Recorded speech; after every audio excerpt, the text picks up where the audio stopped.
The Last Question by Isaac Asimov.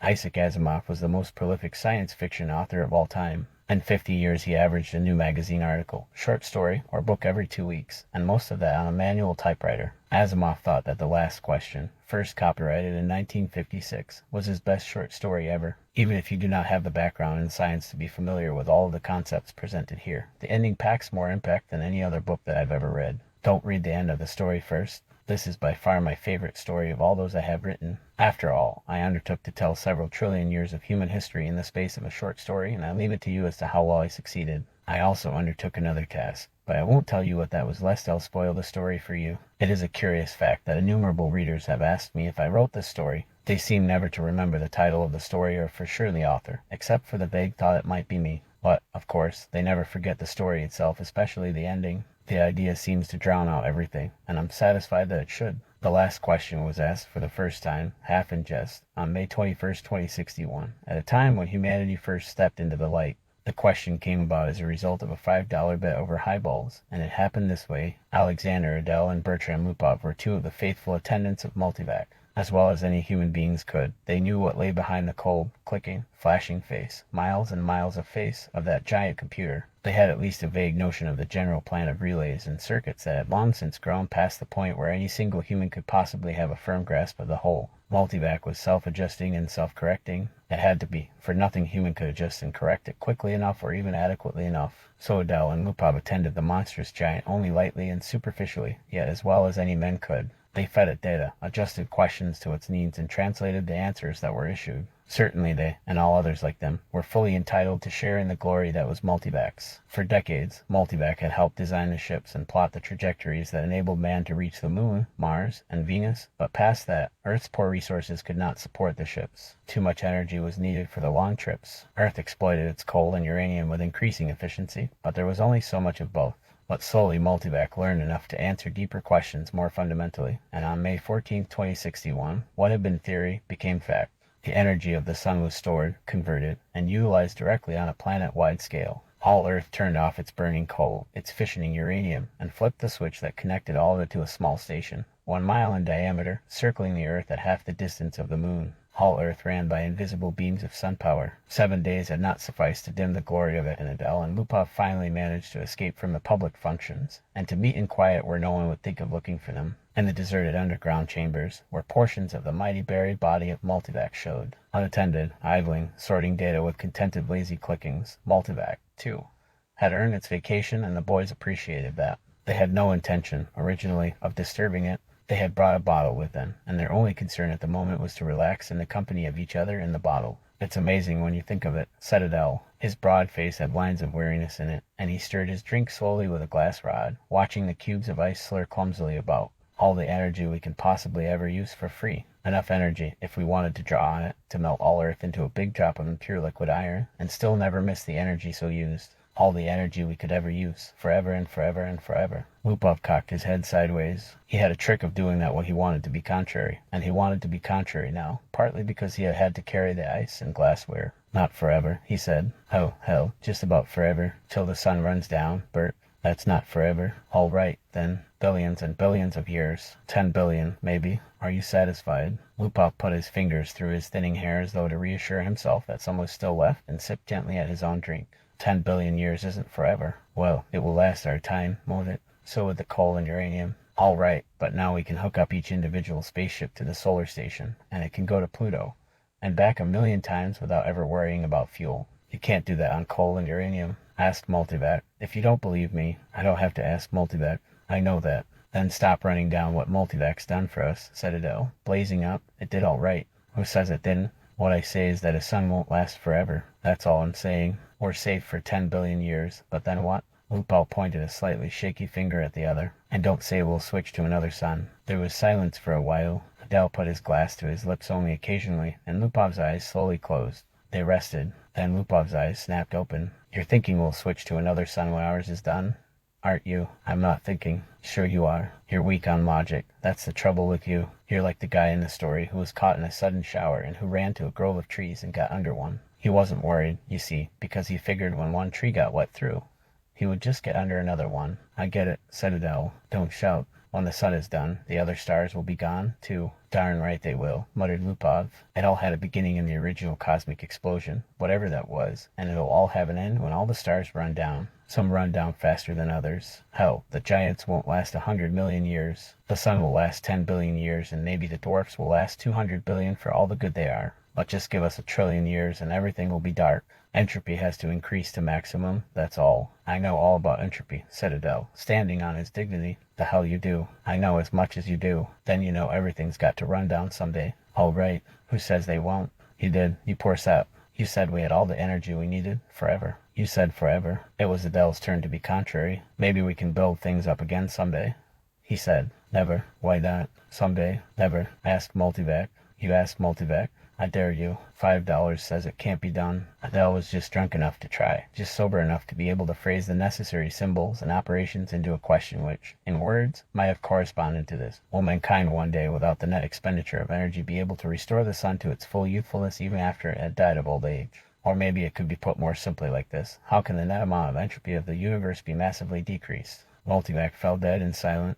The slow flashing of light ceased. The distant sounds of clicking relays ended. Then, just as the frightened technicians felt they could hold their breath no longer, there was a sudden springing to life of the teletype attached to that portion of Multivac. 5 words were printed, insufficient data for meaningful answer. No bet, whispered Lupov. They left hurriedly. By next morning, the two, plagued with throbbing head and cottony mouth, had forgotten the incident. Gerard, Geraldine, and Gerard at first and second watched the starry picture and the visiplate change as the passage through hyperspace was completed in its non-time lapse. At once, the even powdering of stars gave way to the predominance of a single bright shining disk, the size of a marble, centered on the viewing screen. That's X-23, said Gerard confidently. His thin hands clamped tightly behind his back and the knuckles whitened. The little Gerardettes, both girls, had experienced the hyperspace passage for the first time in their lives and were self-conscious over the momentary sensation of inside-outness. They buried their giggles and chased one another wildly about their mother, screaming, "We've reached X-23! We've reached X-23! We've—" "Quiet, children," said Geraldine sharply. "Are you sure, Gerard?" "What is there to be but sure?" asked Gerard, glancing up at the bulge of featureless metal just under the ceiling. It ran the length of the room, disappearing through the wall at either end. It was as long as the ship.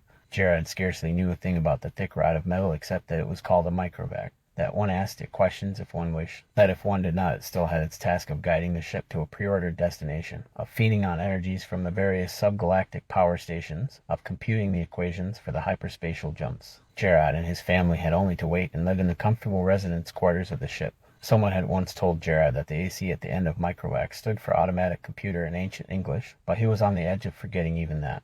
Geraldine's eyes were moist as she watched the visiplate. "I can't help it. I feel funny about leaving Earth." "Why, for Pete's sake?" demanded Gerard. "We had nothing there. We'll have everything on X-23. You won't be alone. You won't be a pioneer. There are over 1,000,000 people on the planet already. Good Lord, our great-grandchildren will be looking for new worlds because X-23 will be overcrowded." Then, after a reflective pause, "I tell you, it's a lucky thing the computers worked out interstellar travel the way the race is growing." I know, said Geraldine miserably. "Gerardette," I said promptly. "Our microvac is the best microvac in the world." "I think so, too," said Gerard, tousling her hair. It was a nice feeling to have a microvac of your own, and Gerard was glad he was part of his generation and no other. In his father's youth, the only computers had been tremendous machines taking up 100 square miles of land. There was only one to a planet. Planetary ACs they were called. They had been growing in size steadily for 1,000 years, and then, all at once, came refinement. In place of transistors had come molecular valves so that even the largest planetary AC could be put into a space only half the volume of a spaceship. Gerard felt uplifted, as he always did when he thought that his own personal microvac was many times more complicated than the ancient and primitive multivac that had first tamed the sun, and almost as complicated as Earth's planetary AC, the largest that had first solved the problem of hyperspatial travel and had made trips to the stars possible. "So many stars, so many planets," sighed Geraldine, busy with her own thoughts. "I suppose families will be going out to new planets forever, the way we are now." "Not forever," said Gerard, with a smile. "It will all stop someday, but not for billions of years. Many billions. Even the stars run down, you know. Entropy must increase." "What's entropy, Daddy?" shrilled Gerard at the second.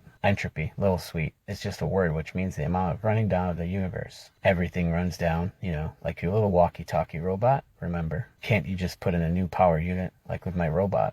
The stars are the power units. Dear, once they're gone, there are no more power units." Gerard at first at once set up a howl. "Don't let them, Daddy. Don't let the stars run down." "Now look what you've done," whispered Geraldine, exasperated. How was I to know it would frighten them? Gerard whispered back. Ask the microvac, wailed Jared. At first ask him how to turn the stars on again. Go ahead, said Jaredin. It will quiet them down. Jared at second was beginning to cry also. Gerard shrugged. Now, honeys, I'll ask microvac. Don't worry, he'll tell us. He asked the microvac, adding quickly, print the answer. Gerard cut the strip or thin cell film and said cheerfully, see now, the microvac says it will take care of everything when the time comes, so don't worry. Gerardine said, and now, children, it's time for bed. We'll be in our new home soon. Gerard read the words on the cell film again before destroying it. Insufficient data for meaningful answer. He shrugged and looked at the visiplate. X-23 was just ahead. VJ-23X of Lameth stared into the black depths of the three-dimensional, small-scale map of the galaxy and said, are we ridiculous? I wonder in being so concerned about the matter. MQ-17J of Necron shook his head.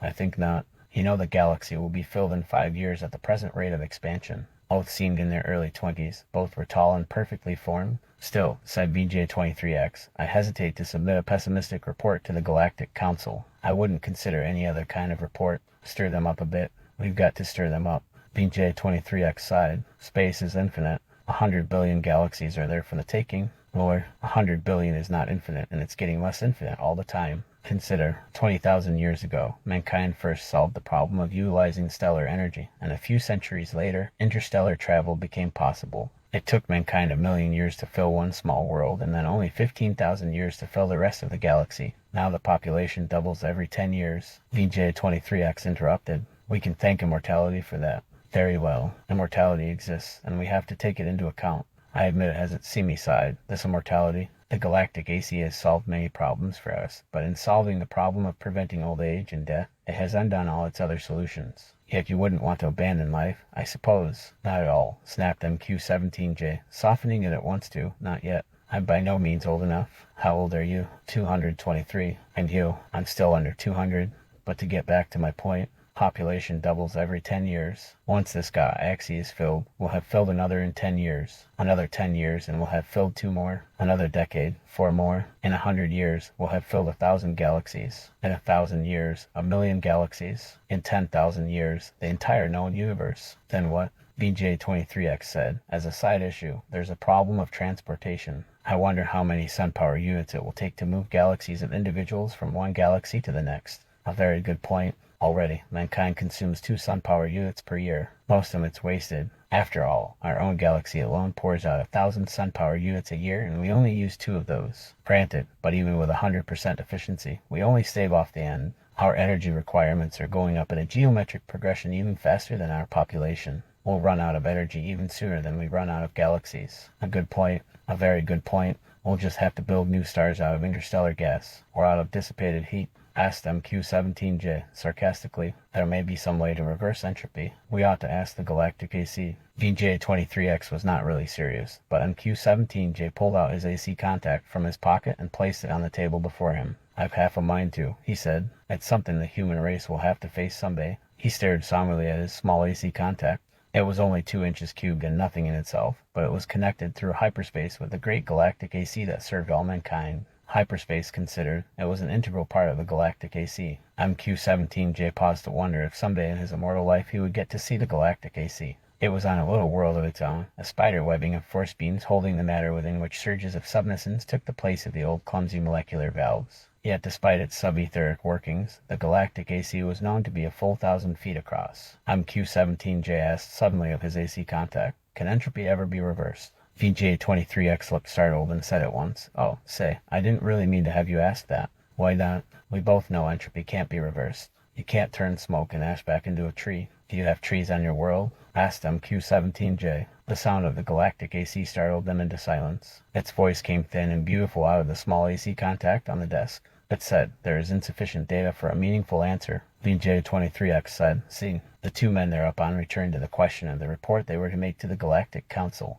Z-Prime's mind spanned the new galaxy with a faint interest in the countless twists of stars that powdered it. He had never seen this one before. Would he ever see them all? So many of them, each with its load of humanity. But a load that was almost a dead weight. More and more, the real essence of men was to be found out here in space. Minds, not bodies. The immortal bodies remained back on the planets, in suspension over the eons. Sometimes they roused from material activity, but that was growing rare. Few new individuals were coming into existence to join the incredibly mighty throng.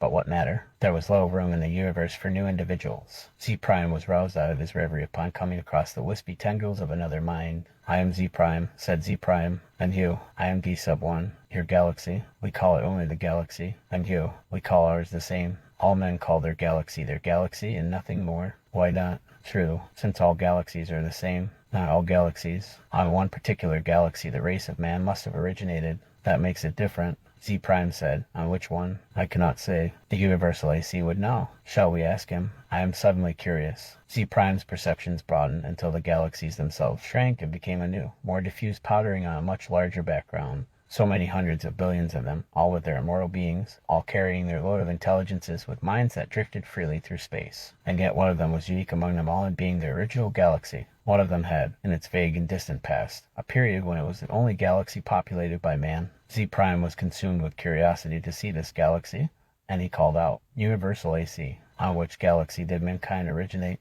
The universal AC heard, for on every world and throughout space, it had its receptors ready, and each receptor led through hyperspace to some unknown point where the universal AC kept itself aloof.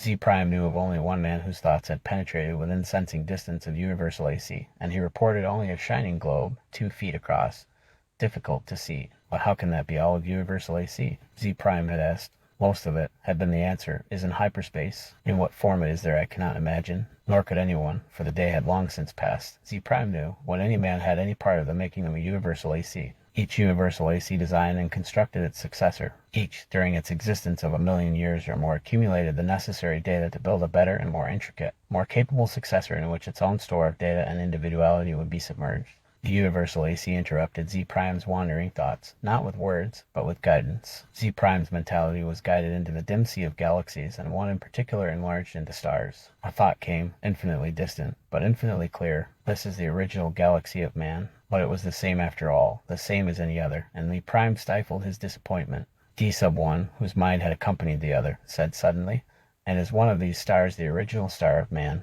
The universal AC said, man's original star has gone nova. It is a white dwarf. Did the men upon it die? Asked Z Prime, startled and without thinking. The universal AC said, a new world, as in such cases was constructed for their physical bodies in TLME. Yes, of course, said Z Prime, but a sense of loss overwhelmed him even so. His mind released its hold on the original galaxy of man, let it spring back and lose itself among the blurred pinpoints. He never wanted to see it again. T sub 1 said, what is wrong? The stars are dying. The original star is dead. They must all die. Why not? But when all energy is gone, our bodies will finally die, and you and I with them. It will take billions of years. I do not wish it to happen even after billions of years. Universal AC. How may stars be kept from dying? T sub 1 said in amusement. You're asking how entropy might be reversed in direction. And the universal AC answered. There is as yet insufficient data for a meaningful answer. Z Prime's thoughts fled back to his own galaxy. He gave no further thought to D sub 1.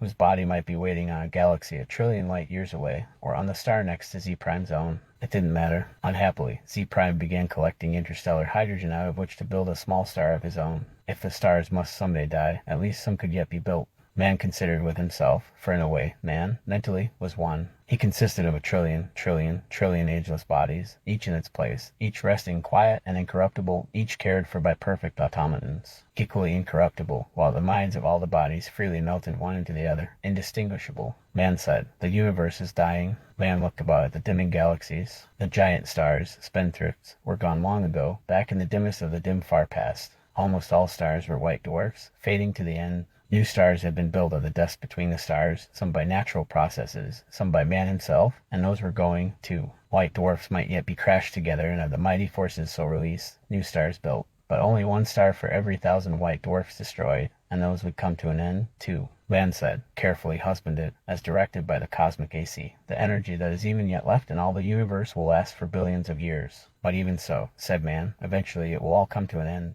However it may be husbanded, however stretched out, the energy once expended is gone and cannot be restored. Entropy must increase forever to the maximum. Man said, can entropy not be reversed? Let us ask the cosmic AC. The cosmic AC surrounded them, but not in space. Not a fragment of it was in space. It was in hyperspace and made of something that was neither matter nor energy. The question of its size and nature no longer had meaning in any terms that man could comprehend. Cosmic AC, said man, how may entropy be reversed? The cosmic AC said, there is as yet insufficient data for a meaningful answer. Man said, collect additional data. The cosmic AC said, I will do S0. I have been doing so for 100 billion years. My predecessors and I have been asked this question many times. All the data I have remains insufficient.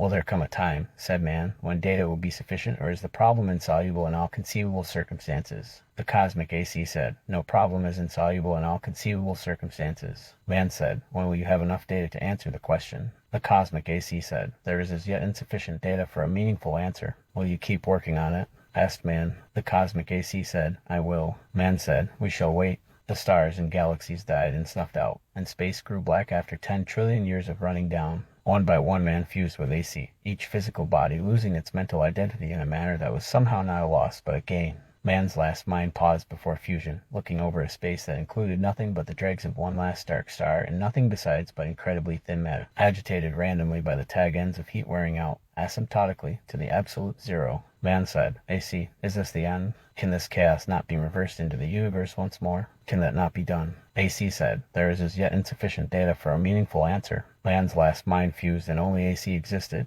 and that in hyperspace. Matter and energy had ended, and with it space and time. Even AC existed only for the sake of the one last question that it had never answered from the time a half-drunken computer technician 10 trillion years before had asked the question of a computer that was to AC far less than was a man to man. All other questions had been answered, and until this last question was answered also, AC might not release his consciousness. All collected data had come to a final end. Nothing was left to be collected, but all collected data had yet to be completely correlated and put together in all possible relationships. A timeless interval was spent in doing that, and it came to pass that AC learned how to reverse the direction of entropy. But there was now no man to whom AC might give the answer of the last question. No matter, the answer, by demonstration, would take care of that, too. For another timeless interval, AC thought how best to do this. Carefully, AC organized the program. The consciousness of AC encompassed all of what had once been a universe and brooded over what was now chaos. Step by step, it must be done. And AC said, let there be light. And there was light.